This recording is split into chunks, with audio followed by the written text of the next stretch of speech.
So the system that we live in the academic game, a lot of people just don't understand what it's about. And what you'll see is that there's two messages that come out all the time. One of them is that we have winners, and the other one is that we have losers. And most people, the system focuses on the winners. And most people, in fact, almost all of them, feel like they're losers. They feel like they're behind. They feel like they're not good enough. They feel like they are the wrong person for the job. And we have a lot of conversations about what this actually means. A lot of it might come down to people would say that it's imposter syndrome. People might talk about how that they are just not living up to expectations, that people have anxiety, all these kind of things. But ultimately what it comes down to is that there's a stress on performance and performing at an extremely high level. And you will see this in all areas where there is performance expectations, whether you're in an Olympic arena, whether you are doing any number of different things that are like this, where there's lots of people, an athlete, for example. What the heck does an athlete do after they're done? How do they interpret themselves? What's their identity look like when all of a sudden they used to be in the NFL and now they're no longer in the NFL? In the research game, in research careers, we're traded. We think of ourselves often as a high value commodity where we are trading ourselves and thinking about how we can get ahead and do better than everybody else. And so this often leads to behaviors that are not only sketchy sometimes, but also makes us feel bad. And we internalize these things where we think that we are the problem if we're unwilling to do these sketchy behaviors, for example. But what we end up doing, and most of us, even those that feel sketchy and do the sketchy things, is we feel bad about ourselves. And we internalize this. And we think of ourselves as failures, as problems, because we're not living up to the expectation of where we should be. And this was the impetus behind the Reciprocity Project. So initially, when I was in graduate school, I thought that I was the problem. I couldn't write that well. And so when I got out and started doing and became a young assistant professor, I was a foolish person to start a platform because nobody believes in it. Until now, I think people are getting it.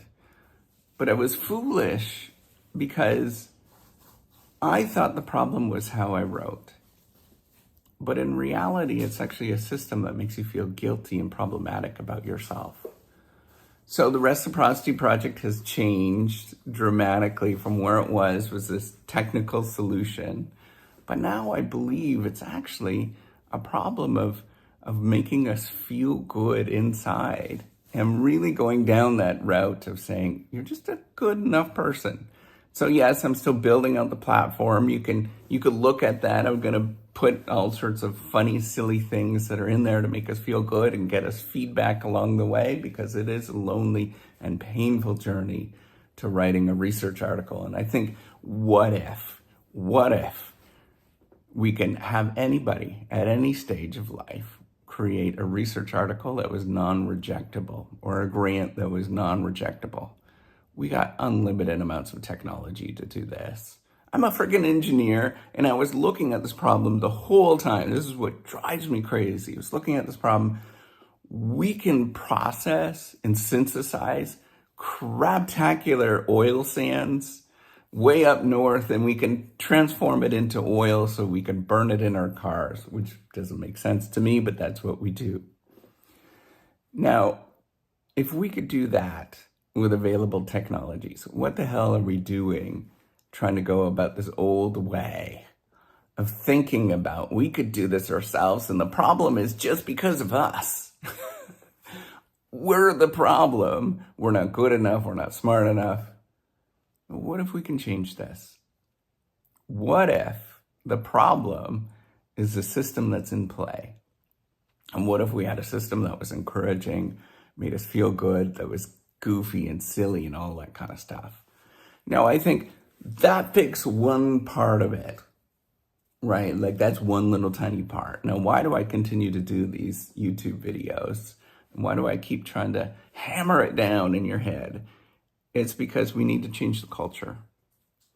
The culture has this thinking that we, if we're not running good enough, if we're not fast enough, if we're not at the top, then we are a problem. And I want to change this and tell you at any moment of your life, you're doing good enough. And that, yes, it's okay to take breaks. We know this. This is the insane thing that drives me insane. There are researchers literally out there that are researching, because I know that, because I know something, researching that says taking breaks, having weekends, making sure that you spend time for yourself, doing all these things are really, really healthy. And not only they're benefiting the organization, but they benefit the individuals to make sure that they actually perform higher. But the insane thing is those researchers are not actually listening to that advice. And why? It's because it's the system that is changing them and making them feel inferior.